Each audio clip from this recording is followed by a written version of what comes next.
Nearly 200 people were watching this moment as if they were watching a show. As Chief Harold McKinnon cuffed Bumpy Johnson's wrists, Bumpy didn't resist at all. He showed no opposition.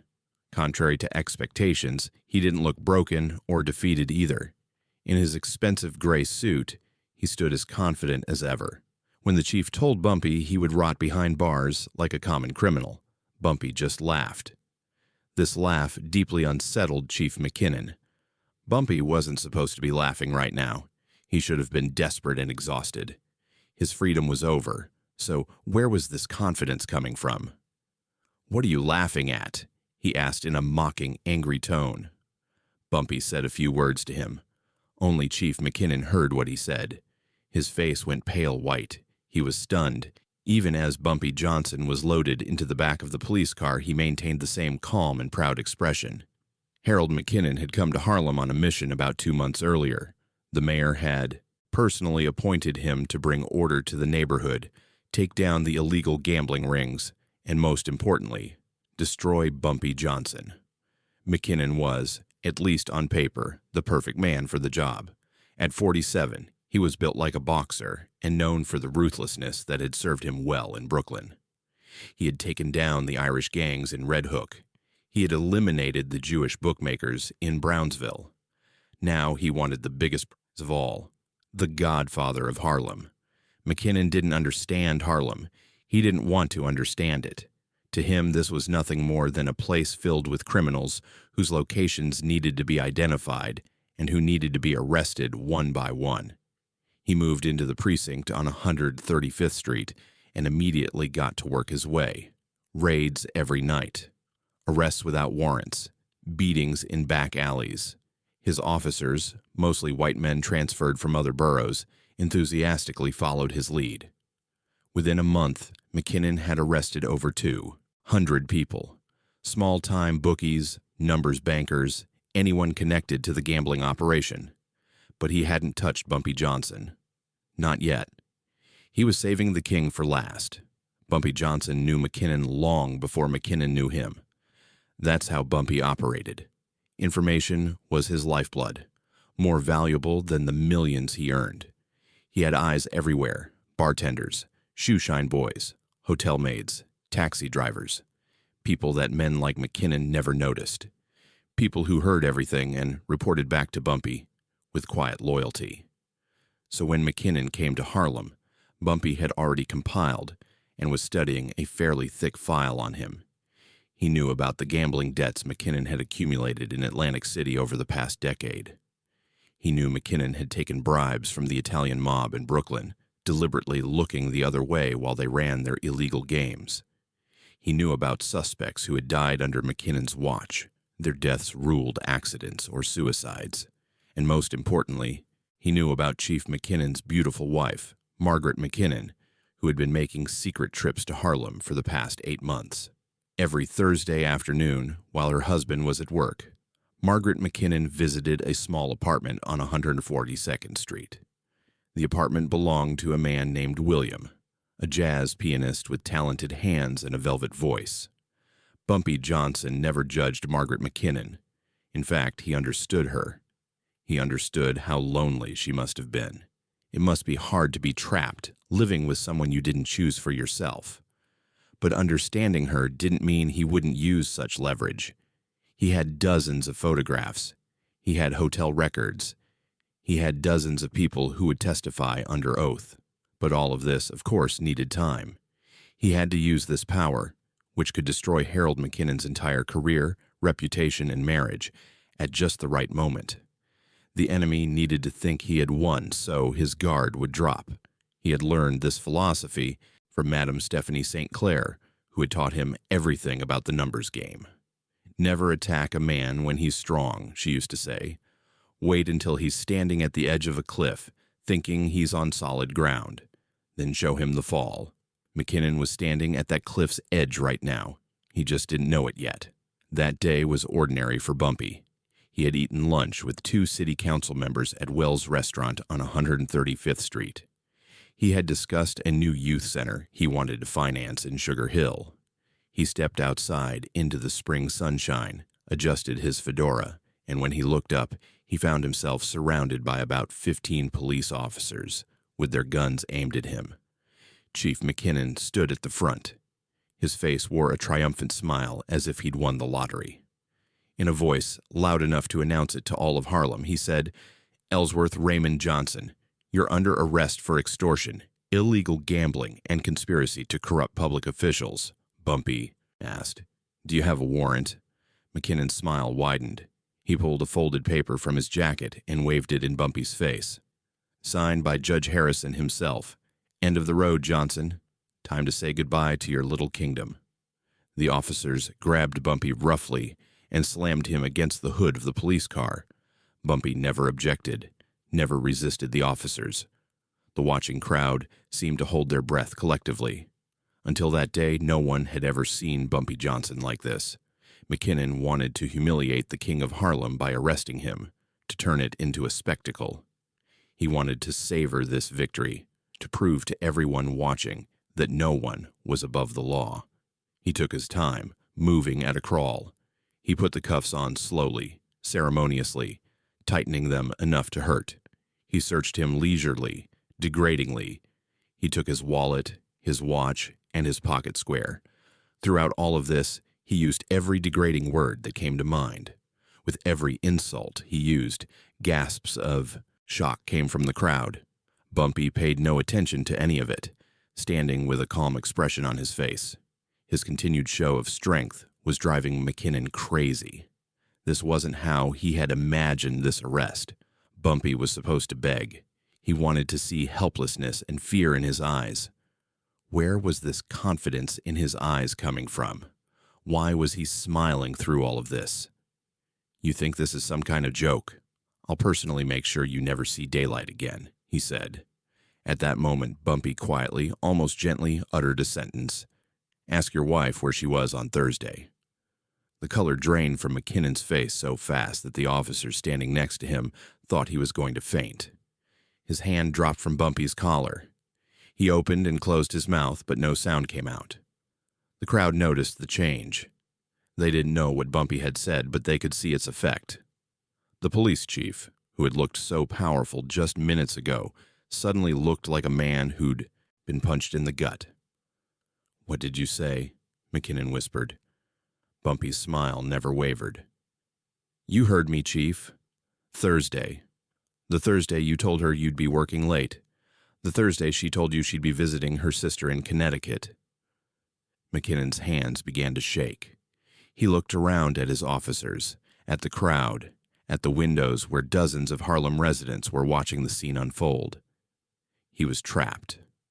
If he reacted, if he showed weakness, everyone would see it. If he asked Bumpy more questions, he would be admitting this accusation had merit. So he did the only thing he could. He shoved Bumpy into the back of the patrol car and slammed the door. "Get him out of here," McKinnon shouted. "Now." Bumpy Johnson spent that night in custody. The cell was small, dirty, and cold. The bed was stained, the toilet didn't work properly. But Bumpy didn't complain. He hadn't expected anything else. He sat on the edge of the bed, folded his hands in his lap, and began to wait. He knew what was happening outside these walls. Even while he was in here, he had decided what needed to happen. He knew McKinnon was at home right now, looking at his wife with new eyes, wondering. He knew McKinnon would try to convince himself this was a bluff, a desperate lie from a desperate man, but the seeds of doubt had been planted, and once doubt is planted, it grows in the dark. Around midnight, a guard came to Bumpy's cell. He was a young white officer, couldn't have been older than 25. His hands were shaking as he opened the door. "Someone wants to see you," the guard said quietly. Bumpy slowly rose to his feet. "Lead the way." They walked through the station, past empty desks and flickering fluorescent lights. The guard led Bumpy to a back office, knocked twice on the door, and disappeared. Bumpy opened the door. Inside, sitting and waiting, was the man he had expected. District Attorney Robert Sullivan, the most ambitious prosecutor in New York City. Sullivan was McKinnon's boss, his supporter, and the one who had pushed for his assignment to Harlem. He was also deeply corrupt, taking money from the Italian mob and the political machine that ran the city. Bumpy had a file on Sullivan, too. Everyone in this city had secrets, and Bumpy knew them all. "Mr. Johnson," said Sullivan, gesturing to the chair across from him. "Please sit." Bumpy sat. He noticed Sullivan had dismissed all his guards. They were alone. "I assume you know why I'm here," Sullivan continued. His voice was soft, calm, exactly the voice of a man who had talked his way out of 100 difficult situations with his sharp wit. Bumpy said nothing. With masterful composure, he waited for his opponent to finish his moves. "Chief McKinnon is eager," Sullivan said carefully. "Perhaps too eager. This arrest, especially a public spectacle arrest, was definitely not authorized. I want you to know that." Bumpy tilted his head slightly. "So what do you want, Mr. Sullivan?" Sullivan leaned forward. "I want this to quietly go away. The charges will be dropped. You'll be released in the morning. In return, you'll forget everything you think you know about McKinnon, about his wife, everything." Bumpy studied Sullivan's face for a long moment. He could smell the fear trying to hide behind this political, clear, and determined stance. Sullivan wasn't doing this because he loved McKinnon. If Chief McKinnon fell, many of Sullivan's corrupt dealings would come to light along with him. Bribes, illegal deals. Bumpy said, "That's a very generous offer." Sullivan smiled. Bumpy added, "But I'm afraid I can't accept this offer." Sullivan's smile was replaced by an expression of shock. "You're making a mistake, Johnson. I'm here because I want everyone to win. I'm offering you your freedom," he said. Bumpy's voice hardened. "You're not offering me freedom. You're offering me hush money." Sullivan was stunned. Bumpy Johnson stood up, straightening his wrinkled suit as best he could while continuing in the same firm tone. "McKinnon will no longer be chief within 48 hours at most. He'll be thrown in prison here. He'll become an inmate, and you're going to make all of this happen." Sullivan was still shocked, and now nervous too. In a disbelieving tone, he asked, "Why would I do that?" Bumpy pulled a photograph from the hidden pocket in his waistband. He slapped it down on the table. When Sullivan saw the photograph, he realized he had no ammunition left. In the photo, Sullivan was receiving an envelope from a well-known Italian mob boss. The envelope clearly contained a substantial amount of money. "I have 12 more photographs," Bumpy said calmly. "I have bank records showing deposits into accounts you thought were secret. I have witnesses who will testify to every bribe you took, every case you fixed, every criminal you protected." He paused, letting his words sink in. "You can destroy McKinnon and survive, or you can protect McKinnon and go down. With him, the choice is yours." Sullivan stared at the photograph. His hands were shaking, just as McKinnon's hands had shaken earlier. The balance of power had completely reversed. An hour ago, Sullivan had walked into this room thinking he held all the cards. Now he realized he held nothing. "How?" Sullivan whispered. "How do you know all this?"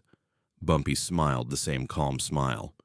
"Because I pay attention, Mr. Sullivan. I watch. I listen. I remember. Every politician who takes bribes. Every cop who looks the other way. Every businessman who cheats his partners. I know them all. And I keep records." He walked toward the door. "You have 48 hours. I suggest you use them wisely." Bumpy left the office, leaving Sullivan sitting there with a photograph that could end his career, and returned to his cell. Like every night, this night too gave way to its morning. When morning came, Bumpy could hear the sounds of chaos outside. Something was happening, something Bumpy had been waiting for. Officers running through the corridors, shouting into phones, slamming doors. A guard knocked on his cell door. He was being more polite and respectful than necessary. "Mr. Johnson, you have visitors." Bumpy was taken to a conference room where 3 men were waiting. 2 were lawyers, the best defense attorneys money could buy. They had been sent by Bumpy's organization the moment he was arrested. The 3rd man was someone Bumpy didn't recognize, a reporter from the New York Times. "Mr. Johnson," said the reporter, pulling out his notepad, "I'm writing a story about Chief McKinnon. I was hoping you could comment." Bumpy looked at his lawyers. They nodded. It had begun. "What kind of story?" Bumpy asked. The reporter's eyes sparkled with excitement. "This morning, we received an anonymous package. Photographs, documents, witness statements, detailing years of corruption by Chief McKinnon, bribery, extortion, evidence tampering, even connections to organized crime." He heard, paused. The same organized crime he claimed to be fighting. "What do you say to that?" Everything had happened just as Bumpy expected. District Attorney Robert Sullivan, of course, hadn't risked himself. He had thrown McKinnon under the bus and done what Bumpy wanted. The photographs of McKinnon's crimes were now in the hands of the press. Tomorrow, they would be on the front pages of every newspaper in the city. "I'd say that the truth has a way of coming out eventually. You have to live knowing that. Some people think they're above everything. They forget the true meaning of the badge they wear and stray from the path in their own little world. But sooner or later, everyone faces judgment someday." The reporter was taking notes rapidly. "So, are you saying McKinnon abused his position?" the reporter asked. Bumpy continued. "I'm saying that someone who lives in a glass house shouldn't throw stones at other people's concrete houses. McKinnon's problem was trying to destroy Harlem's order. But as it turns out, he's the one who got destroyed." The lawyer stepped in and ended the interview. But it was enough. Tomorrow's headlines would include Bumpy's words too. When Harold McKinnon saw the newspaper stories, his whole world came crashing down. Trapped in his office, he had no idea where to go or what to do. He tried to reach the mayor. After all, he was the one who had appointed him here. Maybe he would help. But no one answered his calls. He dialed the district attorney's number, but again no one answered. He called his wife. It rang, and rang, and rang. But she didn't answer either. McKinnon tried to gauge his officers' reactions, but everyone was avoiding eye contact with him, acting busy. He collapsed into the chair in his office and realized his entire career was ruined. He began to watch Harlem from the window. Everything was just as it had been before he arrived. Everyone was relieved. Before long, he saw 2 officers from Internal Affairs at his door. Behind them were 2 state troopers as well. They weren't smiling. "Harold McKinnon," one of them said, "you're under arrest for bribery, extortion, and conspiracy. You have the right to remain silent." They cuffed him in his own precinct, in front of his own officers. The same cuffs he had put on Bumpy Johnson exactly 36 hours earlier. The same cuffs that had dug into his wrist as they led him down the corridor. McKinnon didn't resist. What was the point? Everything he had built, everything he had worked for was gone. His badge had been taken. His gun had been confiscated. His office had been sealed with yellow tape. As they walked him past the holding cells, McKinnon saw it. The empty cell where Bumpy Johnson had spent the night. Now cleaned, prepared for its next occupant. For him. The guards opened the cell door and pushed McKinnon inside. The steel bars closed behind him with the sound of terrible finality. McKinnon stood in the exact same spot where Bumpy had stood and looked out through the same bars. The irony wasn't lost on him. He had wanted to put Bumpy Johnson in a cage. Now he was the one in the cage. And the worst part was that he still didn't fully understand how it had happened. 3 blocks away, at Wells' restaurant on 135th Street, Bumpy Johnson was having dinner. The charges against him had been dropped that morning. The prosecutor said the arrest warrant had been issued improperly due to insufficient evidence. Bumpy was a free man once again. He sat at his usual corner table, the one with a view of both the doors and the kitchen. His wife Mamie sat across from him, elegant as always in a blue dress that matched her eyes. They were eating medium-rare steak and drinking expensive wine. The restaurant was filled with people who had come to celebrate. The news had spread through Harlem like lightning. Bumpy Johnson was free. The police chief who had tried to destroy him was now behind bars. Justice, real justice, had been served. People kept stopping by the table to pay their respects. Old friends, business associates, even strangers who just wanted to shake Bumpy's hand. Throughout it all, Bumpy remained gracious and humble. He thanked them for their support. He asked about their families. He remembered names, details, the small things that made people feel valued. This was his most precious weapon. He made people feel seen. Around 9 o'clock, a young man approached the table. Bumpy recognized him immediately. He was the jazz pianist who had been seeing Margaret McKinnon. His name was William, and he looked terrified. "Mr. Johnson," William said, his voice barely above a whisper. "I need to speak with you, please." Bumpy studied him for a moment, then gestured to an empty chair. "Sit." William sat, his hands clasped tightly together in his lap. "I know you know about my relationship with Margaret. I know you used it. I'm not angry about that. But I need to know, is she going to be okay? The newspapers are going to write about us. They're going to destroy her." Bumpy was silent for a moment. He watched this young man who had fallen in love with the wrong woman, this talented musician, and felt something like pity for him. "Margaret McKinnon came to see me this morning," Bumpy said quietly. "Before you ask, I didn't summon her. She came on her own." William's eyes went wide. "What did she say?" "She thanked me. She said her husband was a monster. Said he beat her, controlled her, made her life unbearable. She said his arrest was the best thing that ever happened to her."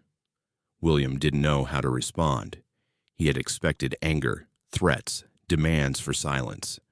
Instead, he was hearing something almost like kindness. "I don't deal in ruining innocent people," Bumpy continued. "Margaret McKinnon isn't innocent, but she's not guilty either. She was like a prisoner in her own marriage. Yes, I used her secrets to bring down her husband. But I have no intention of exposing her to the public." He leaned forward slightly. "Your name won't appear in any newspaper. Neither will hers. The story is about McKinnon's corruption, not his wife's affairs. I'm not that kind of man." William would have cried right there if he weren't embarrassed. He was so relieved. "Thank you, Mr. Johnson, thank you." Bumpy nodded. "Go to her. She needs you right now. And William—" The young man paused. "Play something beautiful tonight. Harlem could use some music." William left the restaurant, barely holding back tears. Mamie watched him go, then turned to her husband and smiled. "You're a good man, Ellsworth Johnson." Bumpy took her hand. "I'm a man who protects his people. All of them." Harold McKinnon served 3 years in prison. While he was incarcerated, his wife divorced him. His pension was revoked. His name became synonymous with corruption. When he was finally released, there was no one waiting for him. No family, no friends, no job prospects. He moved to a small town upstate New York where no one knew his name. He worked as a janitor in a factory for years until his liver failed from drinking. He was forgotten by everyone. Bumpy Johnson, on the other hand, continued to run Harlem for many years. He established youth centers. He funded scholarships. He paid medical bills for families who couldn't afford them. He remained a controversial figure, a criminal to some, a hero to others. But everyone agreed on one thing: Bumpy Johnson was untouchable, not because he used violence, not because he was feared, because he was smart. He was still standing because he understood that the deadliest thing in the world wasn't a gun or a knife. Intelligence was everything. Knowing your enemy's secrets before they even realized you were watching them would make you victorious in every battle. Among the many legendary stories still told about Bumpy Johnson, his experience with McKinnon is one of the stories with the most lessons to take away. People told this story to their children, their grandchildren. There was something for everyone to take from it. This story contained more than just lessons about corruption and justice. At the end of the day, I guess the most important thing is being able to gather people who are loyal to you. Being respected rather than feared makes you immortal. That's why we're still curious about Bumpy Johnson, I suppose. Now, I want to hear from you. Are you the Bumpy of this story? Or are you the McKinnon? If you were in Bumpy Johnson's place, would you have exposed Margaret McKinnon too? I'll be waiting for your answers in the comments. If you want to hear more of these stories, don't forget to subscribe to our channel. Take good care of yourselves until our next breathtaking Bumpy Johnson story.